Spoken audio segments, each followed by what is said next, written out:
Narito tayo ngayon upang matunghayan ang talaga namang nag-iinit at napaka-latest na issue ni Ate Erica. Sa pagpapatuloy nga ng issue na hidwaan sa pagitan ni Ate Erica at ng kanyang pamilya ay pumunta nga muli si Kalingap Val Santos Matubang sa bahay ng pamilya ni Ate Erica upang makibalita kung ano na nga ba ang sitwasyon ni Ate Erica at ng kanyang pamilya. At sa kanyang pagdating nga doon ay pinag-usapan pa nga nila muli ang mga nangyayari tungkol kay Ate Erica at kung paano nga ba nagkagalit ang pamilya ni Ate Erica. Kung pintahin lahat, ba't ang mga 2 million ang tirang brikewan ni Sila na nagpaganda. Baka higit hanggang loob ng bahay. Hindi, kasi may Inmax pa. May motor, sidecar, may lupa pa sa dait. Grabe, mayaman si Jun April, ano? Kaya nga po sabi ko po, tumigil kayo kung ayaw ninyong malaman ang katotohanan ng mga tao na binabaliktad ninyo sa amin na wala naman kami alam. Wala naman sa akin. Ayaw kasi, andito lang po ako mga kalinga para i-clarify ito. Ayaw ko naman po na parang daldal ko tapos yung pala tama si N. Tunyakay Torres, you know? Hindi namin yung kilala. Eh, Lolo Migs, ano kaya yung topic natin dito? Diba, pera at ikaw ang may hawak yung pera, hindi si May. Dahil kayo ang bumili ng gamit. I have some evidence of what happened from the start. Yung pirang yun, ibinibigay lang sa akin para bumili ako ng mga agribil na gagamitan sa bahay.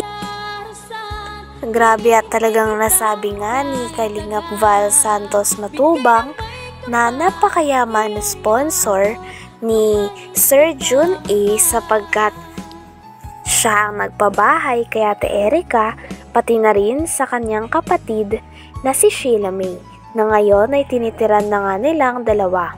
Bukod doon ay binigyan din ni Sir Jun A ng Nmax na motor si Ate Erica at ang kanyang ate. At susunod naman nun ay sinusustentahan doon sila at binigyan pa ng pangkabuhayan na tricycle. Kaya naman makikita nga natin na talagang lubos-lubos talagang tumulong si Sir Jun A. At dahil dito, nasabi naman ng tita ni Ate Erica na marami daw talagang hindi alam ang mga tao. Mag-asawa sa dait. Doon na sila natutulog. Doon sila natulog. Pag makain sila at hindi gusto ulam dito, doon sila nakain sa dait. Sino? Yung sila? Asawa. Sila May? Sila May, yung tatlo. Buhay Reyna? Buhay Reyna. Nangyayari. Ano? Talaga. Uuwihan dito, ni isang mansanas, hindi man lang bigyan yung apo. Grabe naman. Ayun. Kaya po, kasi nangalingan po yung sinasabi po niya ni Amy Torres. Alam ko po na lagi yung kausap po ni May, magdamag-damag, magkausap po yan lagi dyan po sa kwarto. Yan po lagi ang magkausap. Saka si Sheila May. Umpisa pa po nung hindi pa po luminitaw si Sir John A, magkausap na po yan. Hanggang dumating si Sir John A, sila na po lagi ang magkausap. Hanggang ngayon. Sila po ang laging magkausap. Nasa likod po si Sheila May kay Amy Torres. Siya po yung nagbibigay yata po ng update. Okay. Kaya kumakalat po. Bibigyan ng mga salita para kumalat sa kanila. Parang tinatakot pa kayo, ah. Ayon nga sa mga nangyayari, ay nasabi nga ni Kalingap Val Santos Matubang na aanhin daw natin ng pera kung hindi naman tayo magkaayos kasama ang ating pamilya. Lalo na ang mga tao na talaga namang nagmalasakit sa atin sa mga panahon na walang-wala tayo at nagpalaki at nag-aruga din sa atin simula bata tayo. Lalong-lalo na din ang mga tao na nagpaaral sa atin at hatid sundo tayo sa eskwelahan nung bata pa tayo. Kaya naman sa mga nangyayari ay talagang nakakalungkot na parang inabando o hindi na inaalala ni Ate Erica at ng kanyang ate ang kanyang lolo at lola pati na rin ang kanilang kapamilya dahil hindi na nila ito binibisita at nagiba na nga daw ang ugali nila base sa kanilang lolo. Sabi nila. inaano ako.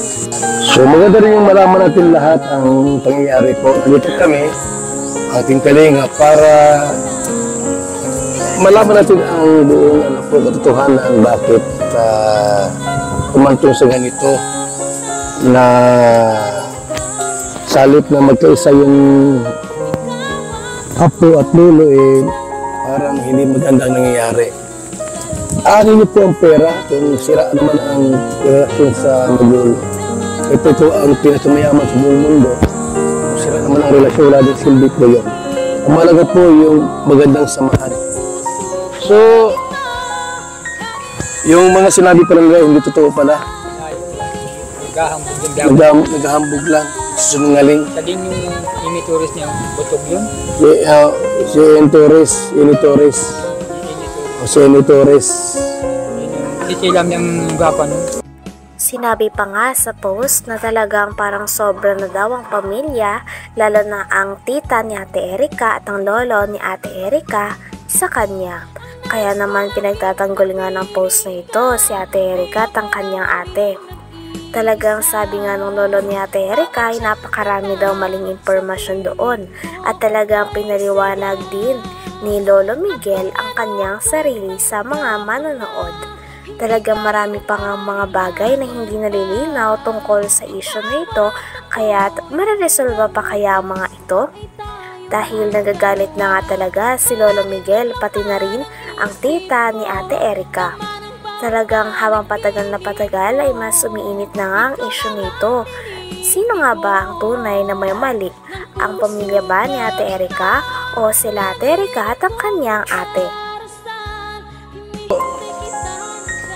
Yung mga sinabi pa lang hindi totoo pala. Naghahambog lang. Sinungaling. Sa din yung Torres niya, butog yun. Si Torres. Sisilam yung gapa nun. Ang kausap palagi. Nasa likod yun yung layo. Kaya naalam. Ibinugbog daw. Meron na palang motor si Erica. Max. Oo, meron. Anong pala yung motor niya? Murang nga pa. Mabuti, may lisensya naman yun. Kinunang yun nila sila, di ko anig dun eh. Ang lisensya. Sila. Talagang Si Arnie. mahal na mahal ni John Lee, ano? Nakuha ng haba. Tapos sa may loto sa Dait. May luto guys. Wow, grabe, congratulations. Tapos may bahay pang maganda. Walang masamang tumulong. Meron lang kasi magpabot ng reklamo sa atin. Itong si Lolo. Pinag-usapan din nila na talaga namang napakalaki daw ng bahay na natanggap ni Ate Erica at ng kanyang ate na si Sheila May galing kay Sir June A.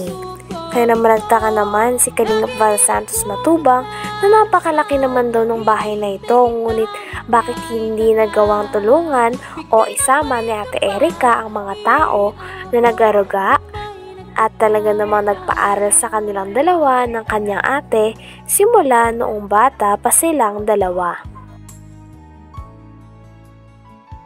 Dait. May luto guys. Wow, grabe, congratulations. Tapos may bahay pang maganda. Walang masamang tumulong. Meron lang kasi magpabot ng reklamo sa atin. Itong si Lolo Mig saka Dini. Kita po niya yan. Bakit yung gano'n nangyari? May ilang square meter yun. Awan ko po. Hindi man po ba nagkakamalot. Basta alaman ko lang na talagang So yung bahay dito, malaki din. Malaki din. yung ang buka nun ay 22 yata. Ang katahaba, 20 por 22. Ano yun? Second floor? Yung kalahati. Ako ang nagpanon. Dahil bakilid yung lukuan. Kalahati ang second floor. Dahil po itong kalahati. Ayan po. Nabuhusan ko. Ayan o. So, Torres, let the dogs bark. The lion is still king. Is still the king. Gutom na ang mga asong ligaw at batuga. Hanggang dito na lamang muna ang ating napakainit, nagtitrending at talaga namang mas nakakaintriga na issue ni Ate Erica. Maraming salamat sa inyong panonood. Hanggang sa muli. Bye!